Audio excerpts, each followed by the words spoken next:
杀玉书是你的决定。你知道静和倾慕信王，即便他想要为信王保守秘密，也还是扛不过你的逼问。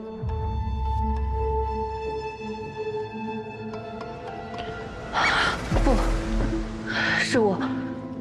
是我出卖了信王。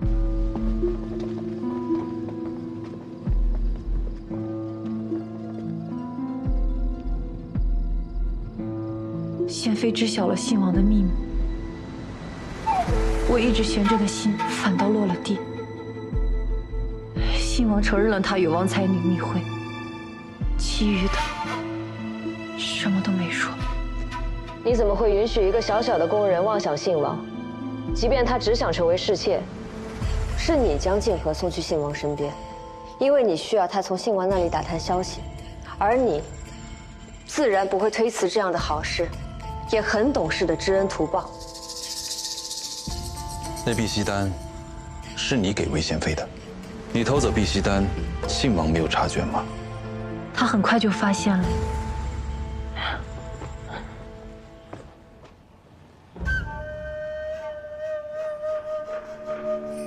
我知道，你也是在为我担心，静和，你不需要总是跪在我面前求我赎罪，你并没有做错什么，我们都是在做自己认为正确的事儿。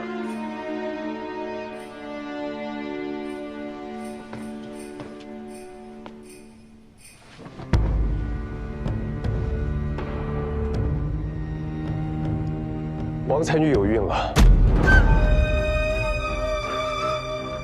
请母亲帮我将她送出宫去。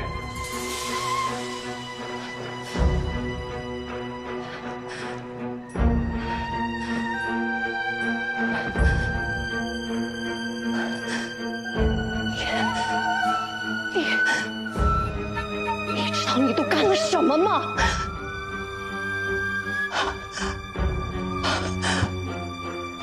你去见王才女，根本不是因为欣赏她的才华，与她惺惺相惜。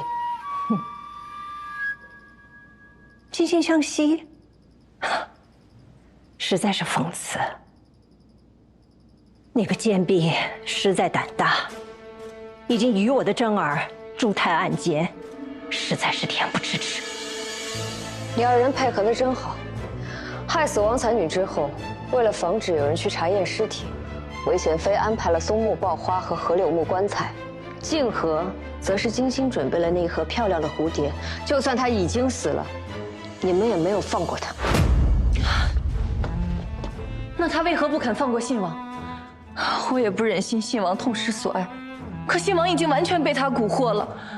他为了求韦贤妃，宁愿自己在雨里跪一个时辰。多亏了云香伞。云香伞，不是碧玺丹吧？真儿，你怎么起来了？何为云香伞？你给他吃了什么？我问你，何为云香伞？是毒药，是无色无味、杀人于无形的毒药。为何？因为他是疯子，所以他必须死。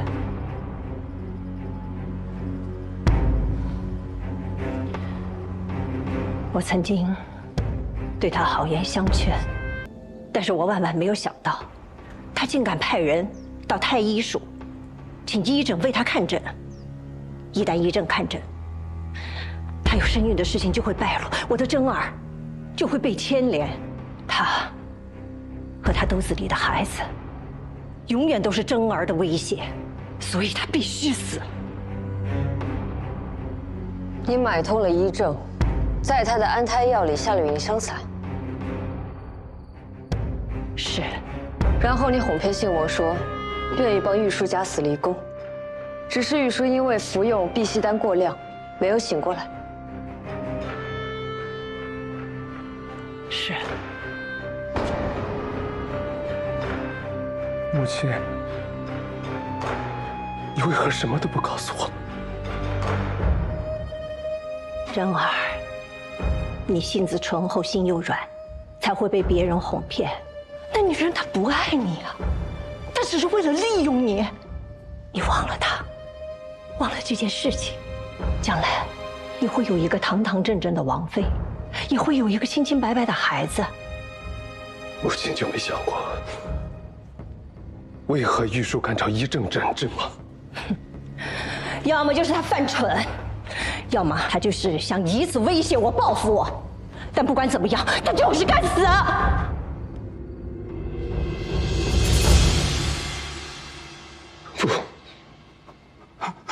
不，是我太蠢了。正儿，他到底对你做了什么？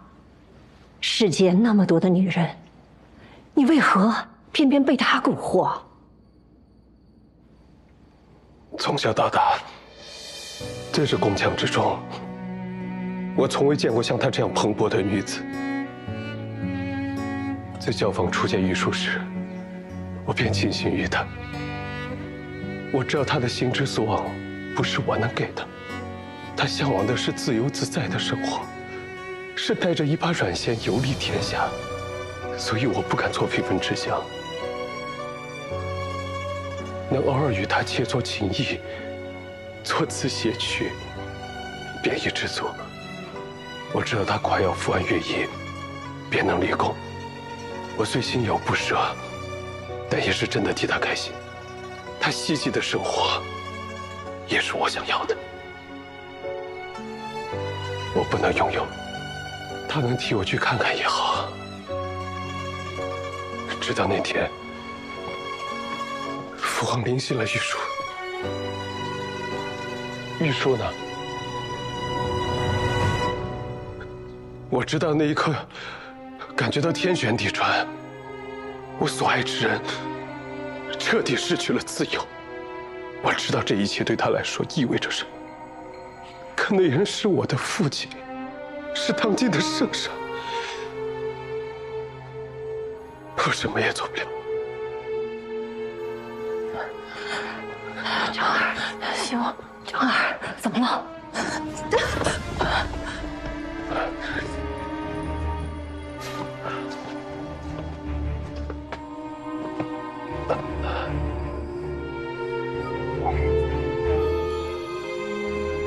多谢。后来，玉树搬去了汉良殿，父皇没有再见过他。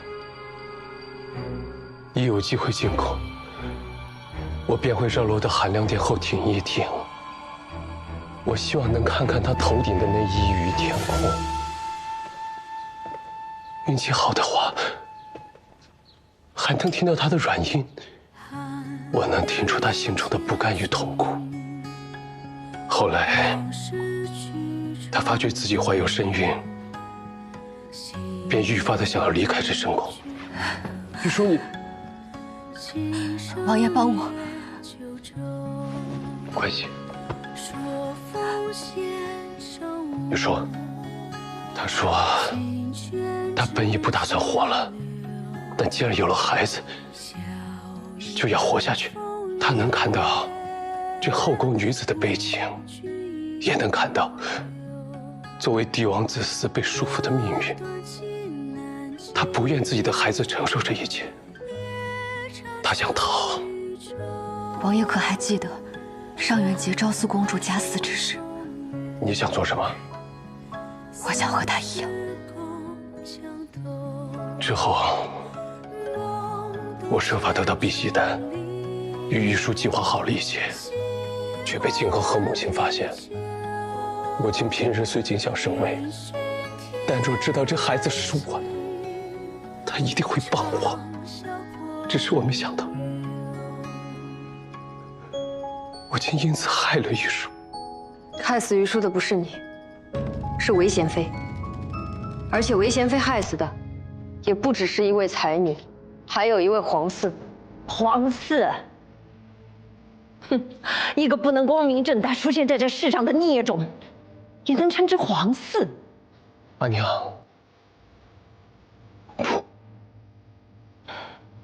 是的，如今，你还要维护他，那个孩子是个错误，是桩罪过。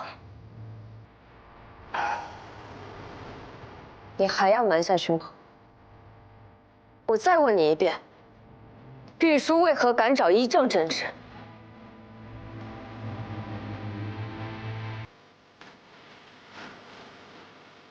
因为那个孩子是圣上的。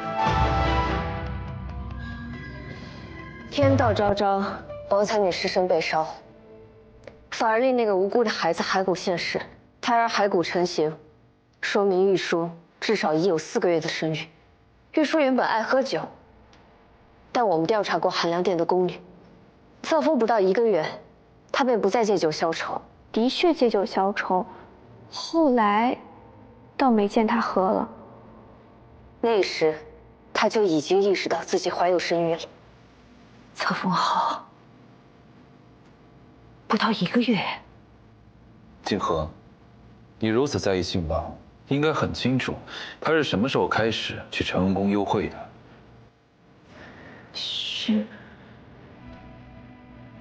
2个月之前。没错，承恩宫出现闹鬼传闻，就是在2个月之前。2个月之前，王才女幽会信王之时，已有3个月身孕，而你从未怀疑过信王的谎言。那位被你们买通威胁的医正，你一定知道他腹中胎儿有多大，但你只担心信王出事，从未问过那胎儿的情况，就匆匆下了杀手。被害时，胎儿已有5个月大，已经长成人形。我不知道，我不知道。怎么？你骗我！你为什么要骗我啊？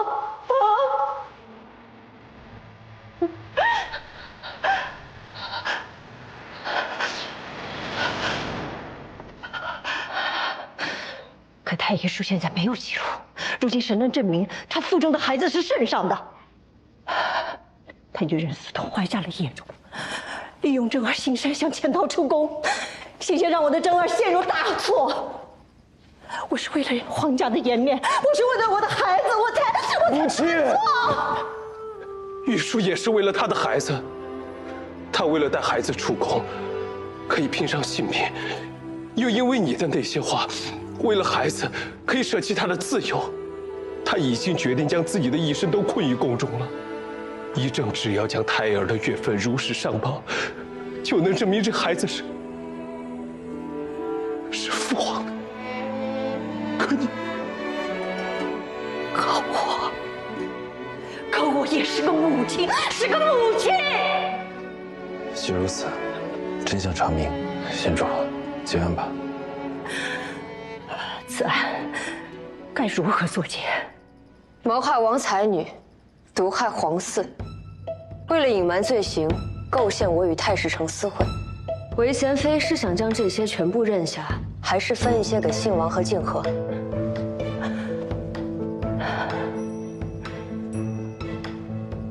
我无罪可认。韦贤妃好手段，静和就是最完美的替罪羊。就算你能全身而退，那信王呢？与真儿何干？信王每日佩戴的香囊都是出自王才女之手，证明不了什么，却也足够了。这些还是我跟韦贤妃你学的。发生了什么不重要，圣上觉得发生了什么最重要。你是想要报复我，想与我鱼死网破是吗？此事谈不妥，我们还可以谈谈别的。什么事？信王在王府不小心跌倒，伤到自己之时。你是想给那个贱婢脱罪？休想！敢杀皇子，非死不可！贤妃说的没错，敢杀皇子者，非死不可。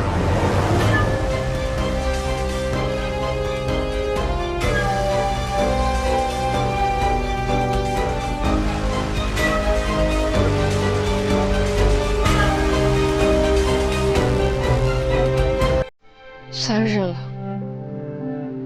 他还不知道我已经醒了吗？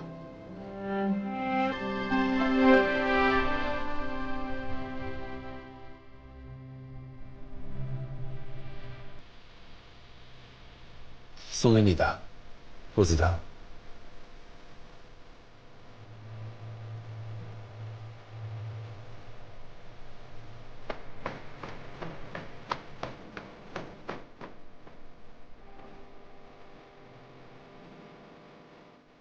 裴爷，对不起，我不该今天才来找你的。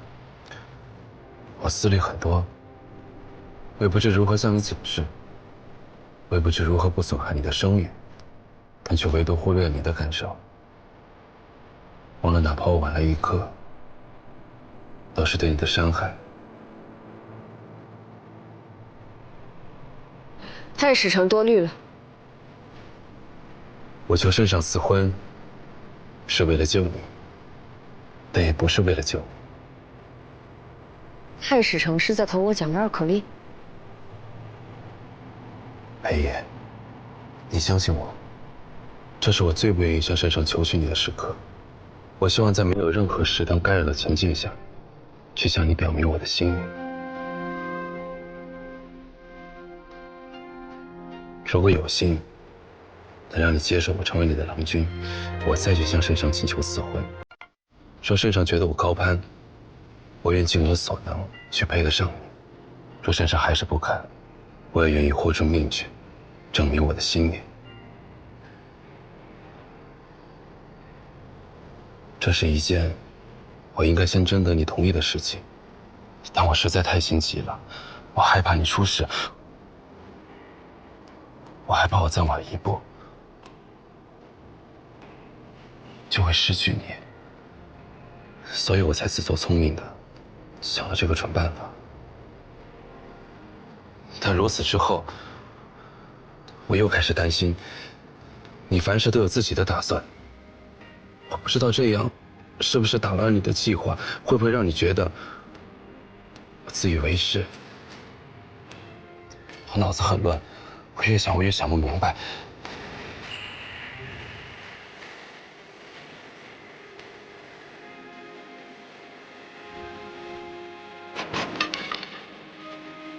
从来都不知道，还可以说这么多话。你听见我脑袋都发昏了。你刚才是不是说你喜欢我，想娶我？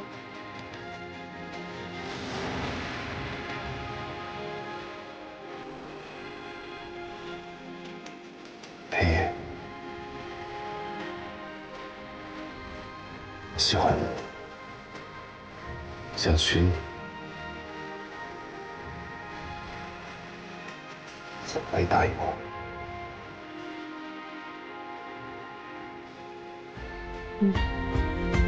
听着风，任由心落，坠入我的梦。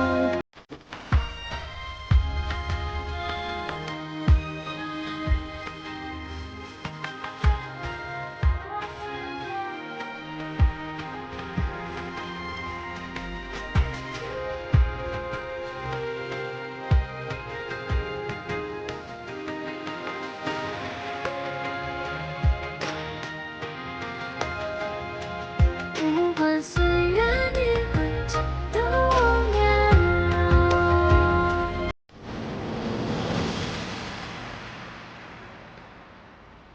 有旨。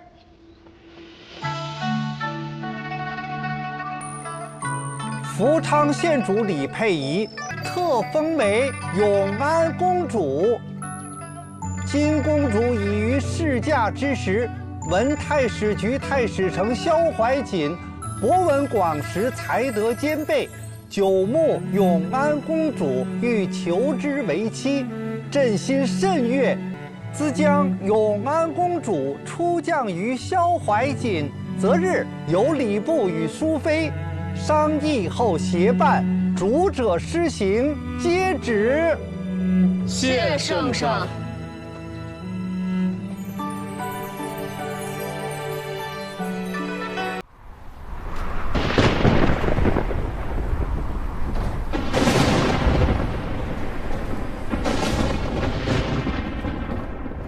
进来，也不知道是怎么了，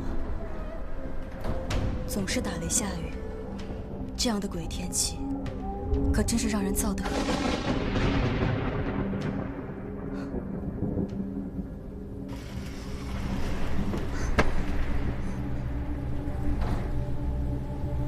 老爷这个时辰肯定还在书房习作。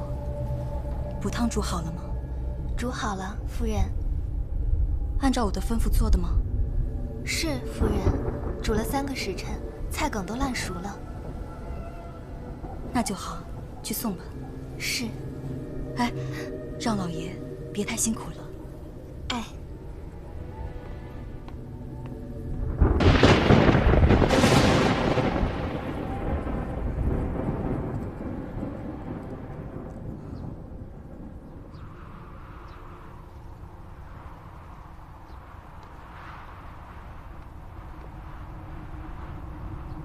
老爷，夫人让我给您送汤来了。老爷，老爷。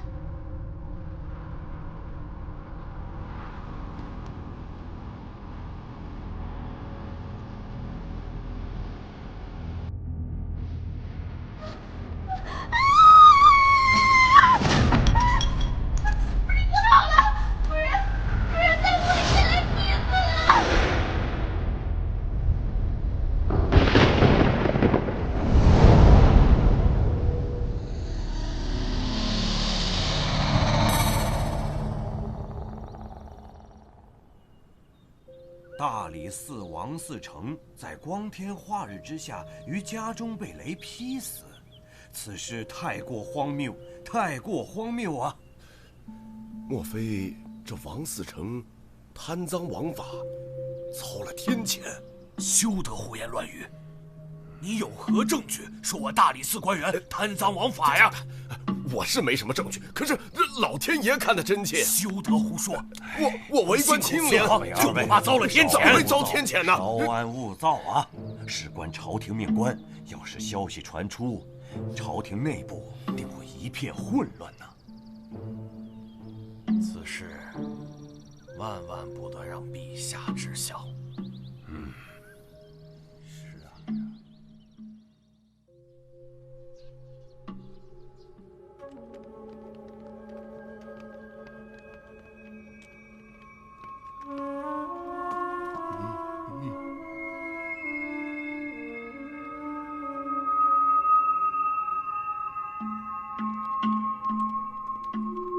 三胖，上房检查。得嘞。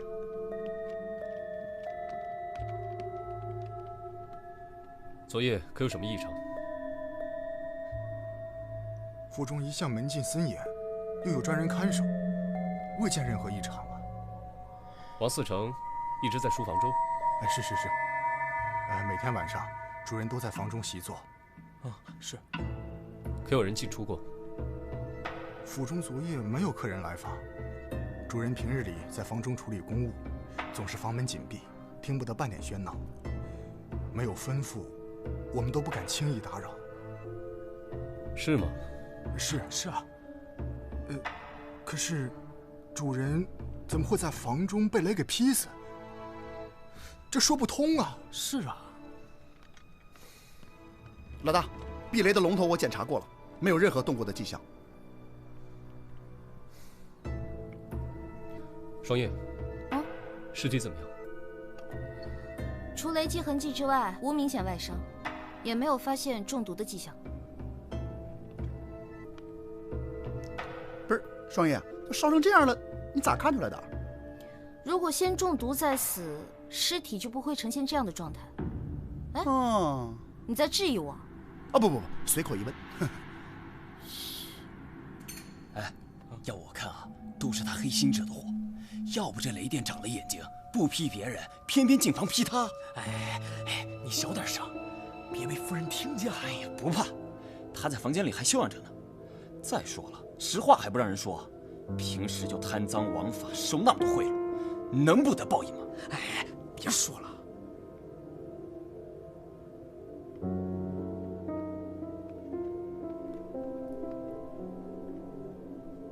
呈现如此焦黑状，尸体可能并不是王嗣成，都已经烧焦到没有任何辨识度了，有可能被人偷换。反正要真是他就好了，贪官。哎，这人咋不穿鞋呢？哦，我家主人呐，脚上容易出汗，到了热天的时候啊，他一般在家都是打赤脚的。哦。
谢谢各位的捧场。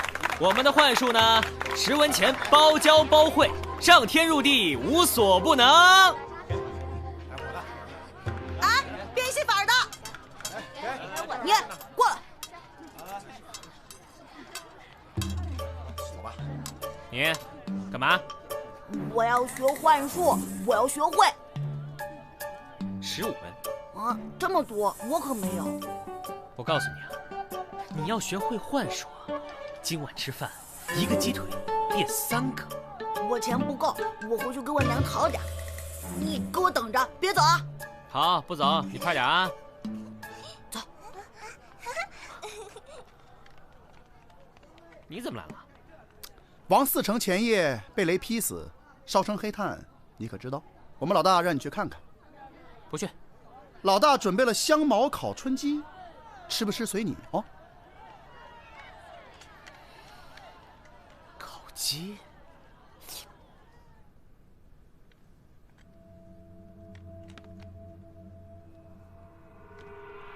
哎，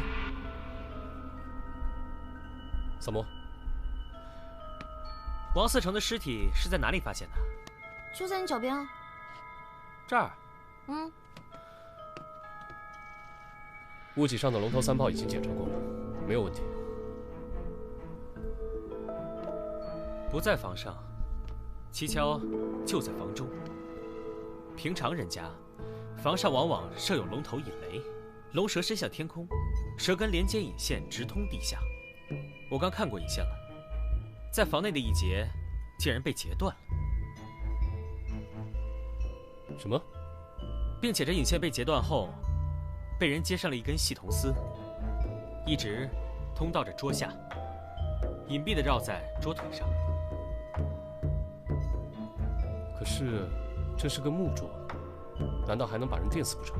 巧就巧在，这不是普通的木桌。你们看，这木桌上镶嵌有雕花的铜条，只要将铜丝接到这铜条上，房梁上的雷电就会直接引到房间里。更巧的是，你们刚说，王嗣成平日在房间里。 都不喜欢穿鞋吧？看来，凶手对王嗣成的习性了如指掌。每日既然只有他一人赤脚在书房习作，他需要做的只是在书桌上读手脚。可是现在尸体成了焦黑状，无法确认死者身份。去把王夫人请过来。是。一会儿，我们一起去看看王思成的尸体。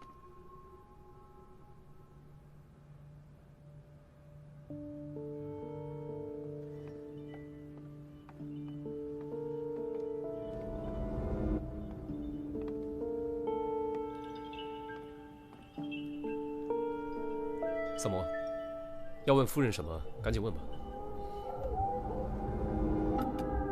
夫人，请看着尸体的牙齿。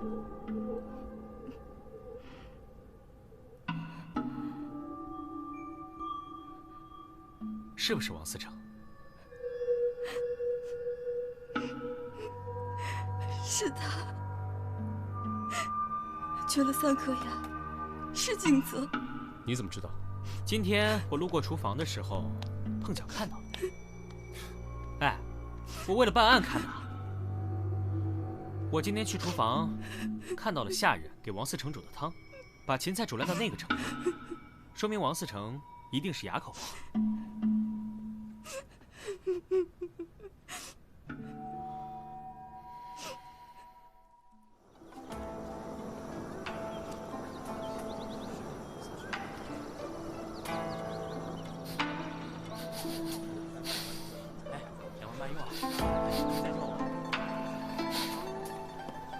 闻着味儿就来了，你属狗的？5方开外我就闻见了。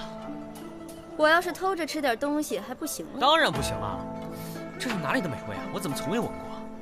一个住店客人带来的怪鱼，说是在山坡上捡的。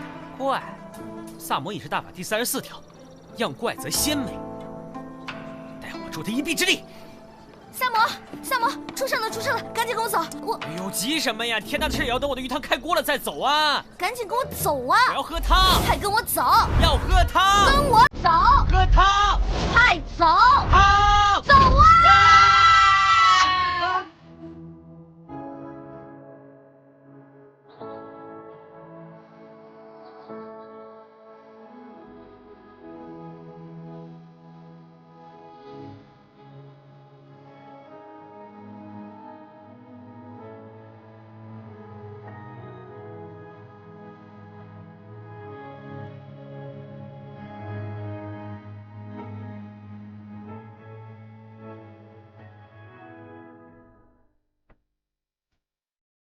死者陈耀宗是个书生，伏案习作时被劈死在家中。哎，这尸体可真有造型感。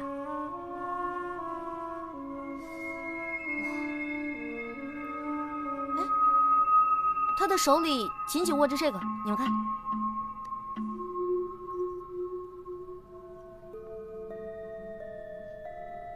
你知道这是什么吗？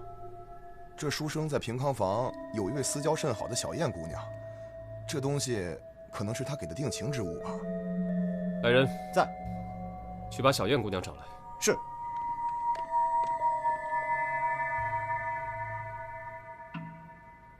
耀宗，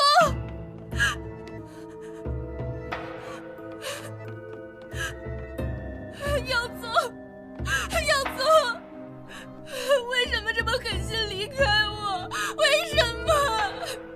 我问你，知道这是什么吗？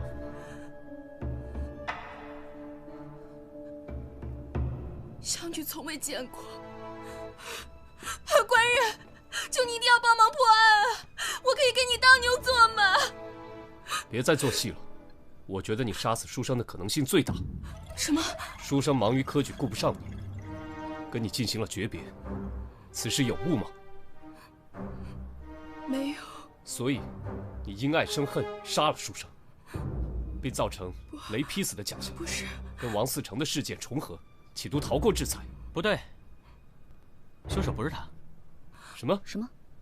他浑身脂粉香气浓，装束庄重，并且身上有很强的酒气，妆容也有些花调，头发不整，应该是在妓院招待了一晚上客人吧。并且我推测，书生应该并不是要跟小燕姑娘断绝来往，而是许诺考取功名后就回来替她赎身。你手里紧紧握着的，就是书生送你的定情信物吧？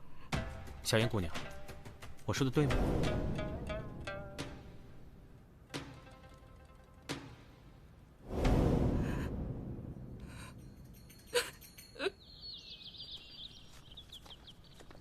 想问就问了，干嘛藏着掖着？我没有。爱问不问。难受的是自己吗？哎，小撒，是我想问啊，那个你怎么发现小燕姑娘嚎啕大哭是为了玉佩的事儿？很简单，她进来的一瞬间，第一时间就是摸自己胸口以上2寸的地方，不是心口的位置，所以不是为了平复呼吸，而是说明她的胸前挂有饰物。而且王思成夫人也让我见识到了，死掉爱人的那种伤心是演不出来的。虽然我不太理解那是一种什么感觉。王思成的尸体那边还有没有发现？暂时没有。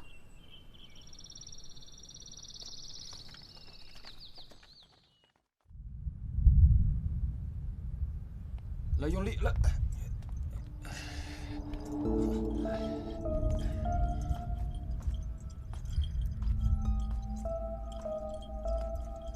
你们这是？啊，朝廷下令，防火防雷。用这个？嗯。找一块4寸的鱼尾形状的铜瓦放置在屋顶上，就可以避免雷电引发的天火。你们这个不行的，不行的。东起泰山雷，南起衡山雷，西起华山雷，北起衡山雷，中起嵩山雷，五雷速发。欲请时请，征途高蒙，水前2骑混一成真。五雷击毁皇宁，阴云变化，后见殉情。福地之突发扬声，声雷急速行，急急如律令。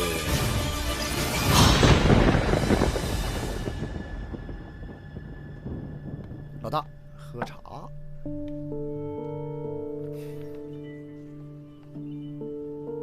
如果按照萨摩所说，可以排除小燕作案嫌疑的话，就要从别的地方入手了。大理寺城、书生，这2个案子，这2起雷击事件发生的时间相近，案情相似，想必必定有联系。子苏，你回想一下。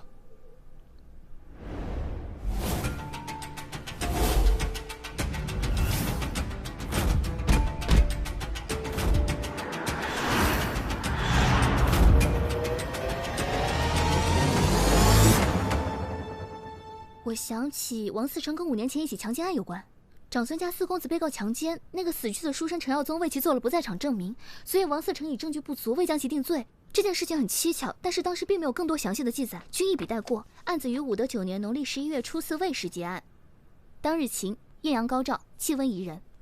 牛。当年案子的证人，果然是那个书生。这就是2人的联系。三炮，哎，你去探查一下那个妇女的亲人。好，这就去。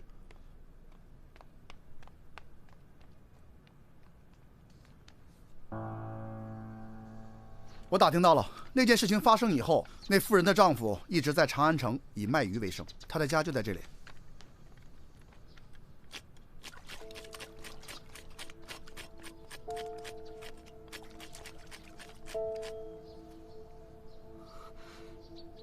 想必你已经知道大理寺城和书生的事情了。嗯，我知道。那你可知道，这2个人都与你妻子的案子有关？老天开眼，为我报仇雪恨！那件事情发生后，素英整天以泪洗面，告诉我，他已经不再是当年的人了，让我写休书休了他。每天洗好几遍澡，一遍遍冲刷自己的身体，都搓掉了一层皮，还吵着喊着自己脏。有一天，我从鱼市上回来，素英她就上吊而죽，身上的皮还都是烂的。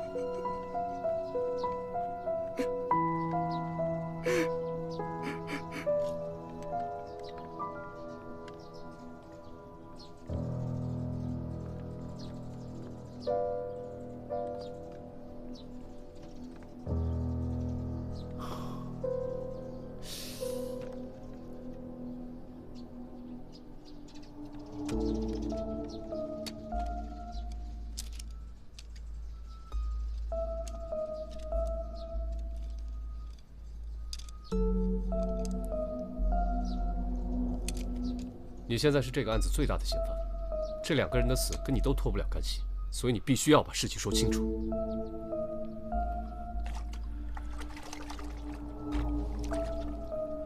如果有可能，我真想亲手杀死那2个畜生。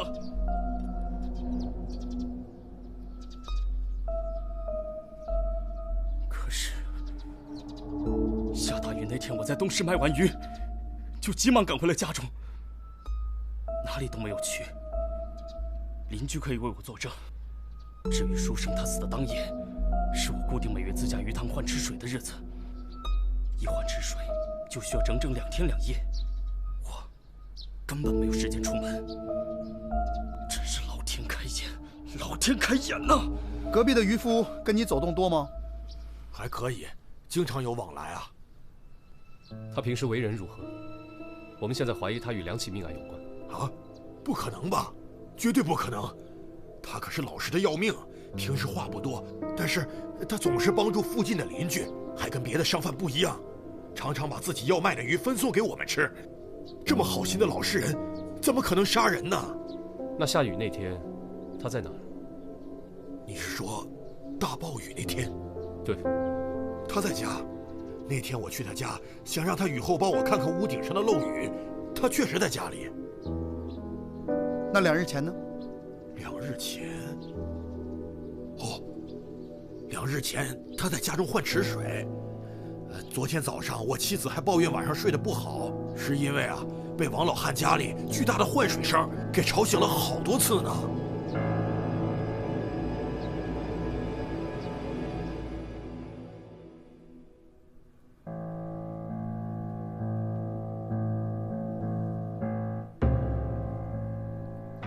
有什么进展？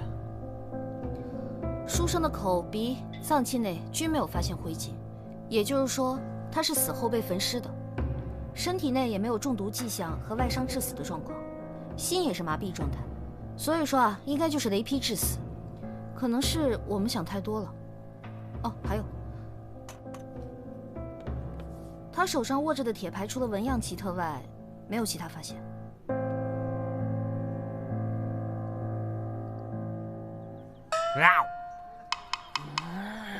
慢点吃啊，别噎着。世间没有会伤害我的食物。客官，里面请，里面请，不三不四招呼客人，快点快点。请。上面还有厢房啊。哇，我怎么从来没吃过这么好吃的鱼啊？这什么鱼啊？哪来的？最近的鱼市在卖很多奇怪的鱼，只要是我没见过的，我都会买来尝一尝。四娘，我发现你的手艺有进步哎。吃完赶紧朝案去，老娘等着收尾款呢。我差点忘了，你看这个。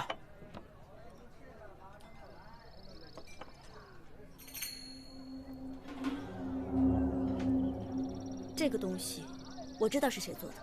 你知道？我找他做过暗器。这又不是暗器，怎么确定是他呢？因为全长安城能铸造这种铁具的人，只有他一个。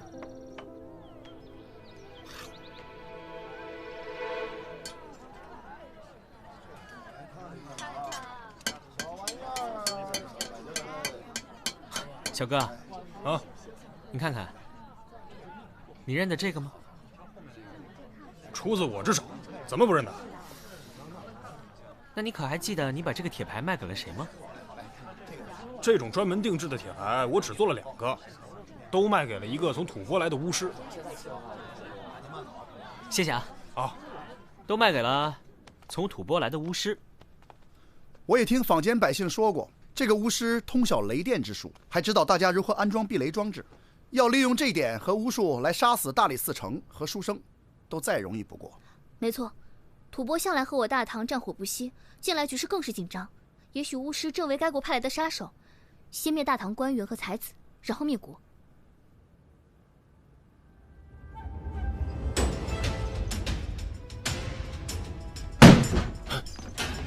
给我搜！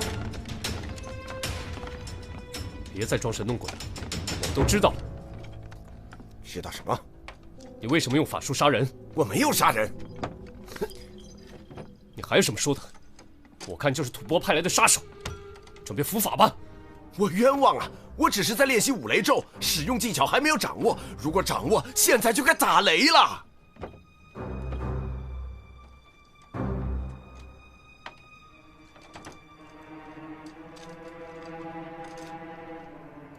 还敢狡辩！死者手中的铁牌，据说只卖给了你一个人，不是你是谁？这太可笑了！我确实在永乐坊的师傅那里买了这个铁牌，但是我是用来制作法器、一观天象使用的呀。少卿，找到这个，怎么样？的确和书生手中的一模一样。搜到新衣物。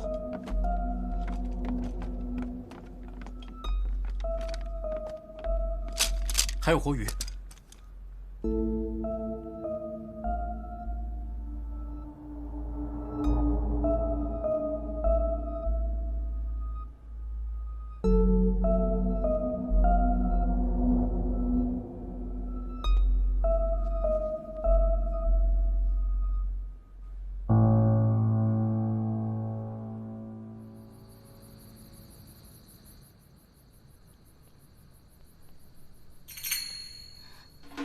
你看这，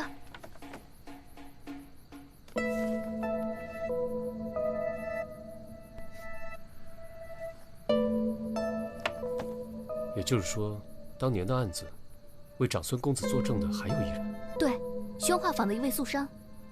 走，他会有危险。又有一人被电死了，死者是宣化坊的一位素商。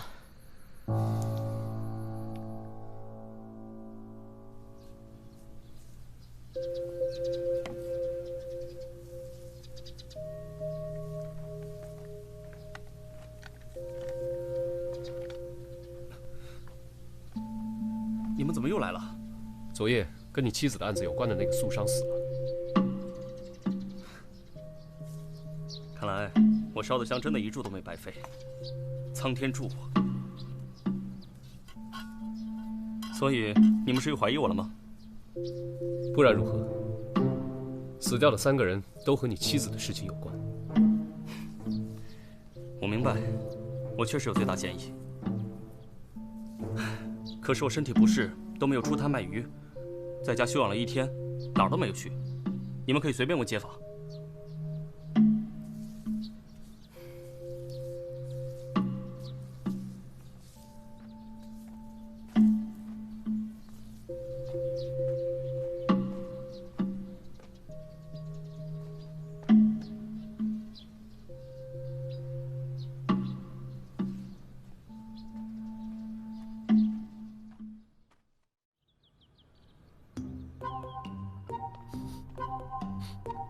来，老大，喝鱼汤。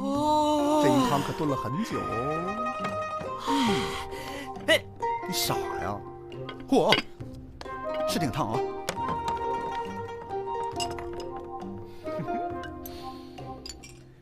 来，来，哎，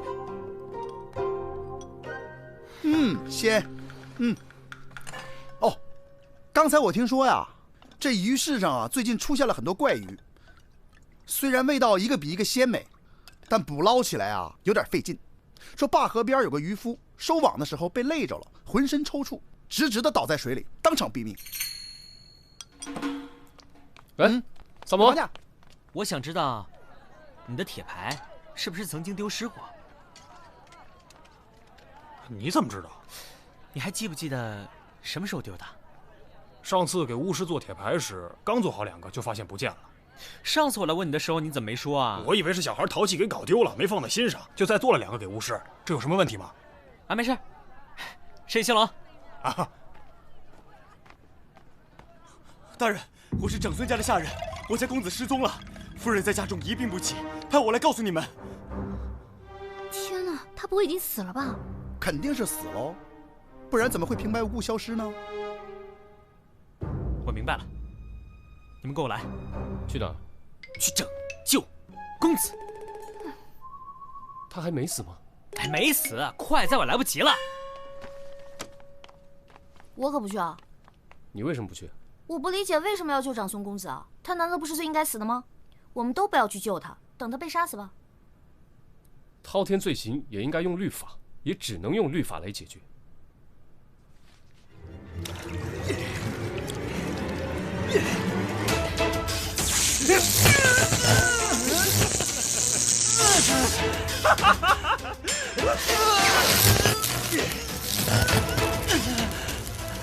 现在你知道什么是痛苦了吧？去死吧！不要！不要！不要！住手！闭嘴！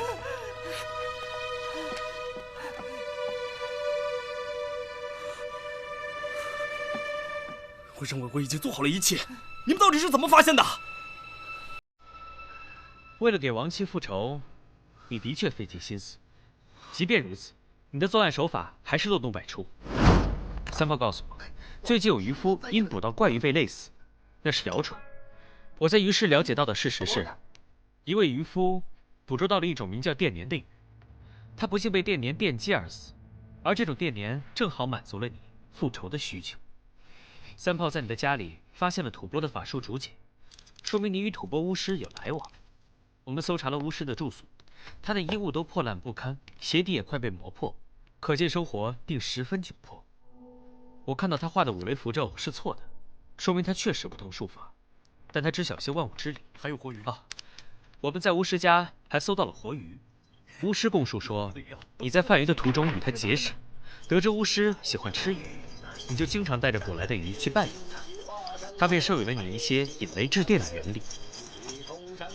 后来你得知巫师在铁匠处定制了小铁牌做法器，所以你趁铁匠不备偷走铁牌，用铁牌作案，并故意将其留在案发现场，栽赃陷害于吐蕃巫师。作为一个渔夫，你经常宿于到那些官员府邸，跟下人们混得熟了，甚至可以随意出入戒备森严的王嗣成家，对王嗣成平日的起居作息自然也是了如指掌。你伺机潜入王嗣成书房，将避雷的铜线连接到有铜条装饰的桌子。雷雨之日，王嗣成赤脚在书桌前习作，便出现了在房内被雷击致死的怪象。杀死书生时，你将水之中养的电鲶放在水缸里，并用板车拉到书生家，在书生睡梦中将绑有铜线的铁牌放在书生手里，然后把铜线另一头放入充满电鲶的水缸之中，书生当场被电死。然后你放火烧尸，再将其放回床上，营造与王嗣成一样在室内被雷劈的假象。行凶后，你把电鲶弃在了山坡上，以为会有畜生吃掉。一个住店客人带来的怪鱼，说是在山坡上捡的，没想到却被客人带回了凡舍，被四娘烹制，真巧。再说说你的不在场证明，书生被害当晚，你说你在换洗水池，邻居作证，听到换水动静很大，那声音我在鱼市里也听到，是鱼翻腾的声音。这种体型硕大的电鲶需要大量的小鱼作为食物。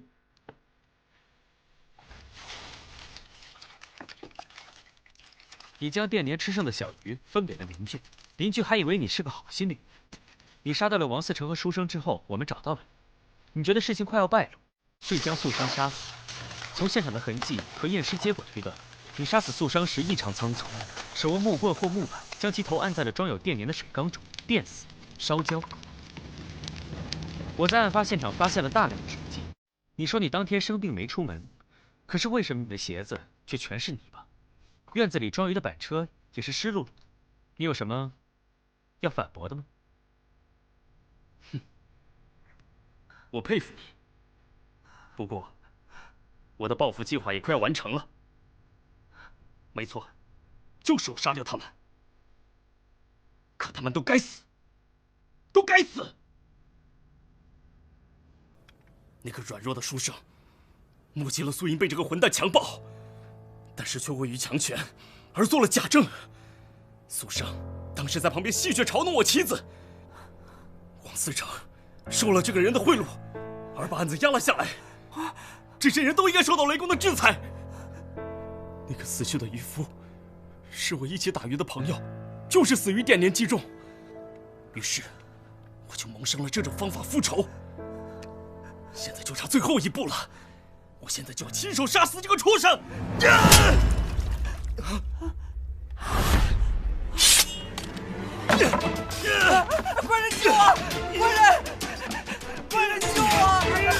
放手！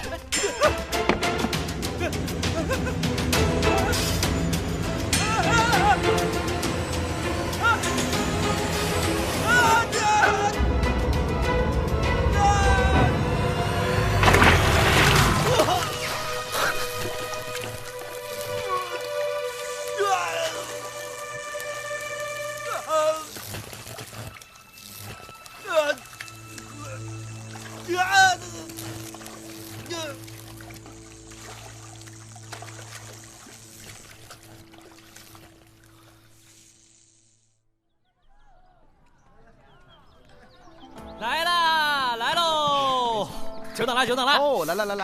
哎，我告诉你们说啊，以后呢，你们再也不能说我萨摩多罗只认钱不认朋友了啊！有什么好事没想着你们啊？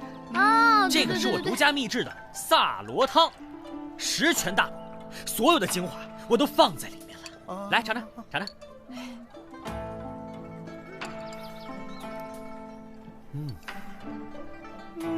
不错哦，真好喝。不过这渔夫虽然杀了人，从某种意义上来说，也算是替天行道了。总结的对，耶！那从某种意义上来说，咱们也算是替天行道了呀。嗯，什么意思啊？鱼汤，鱼汤挺好喝的。对啊，还行。嗯。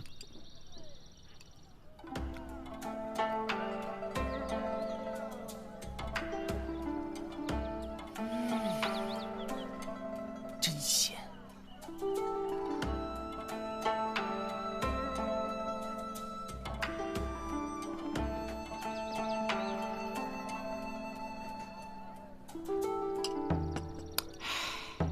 说不定啊，渔夫就在你们3个的肚子里呢。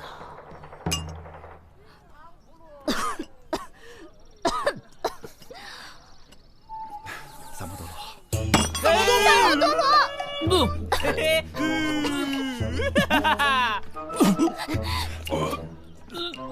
任何人都不能打着主持正义的名号剥夺他人的生命权。我掐死你啊！我打！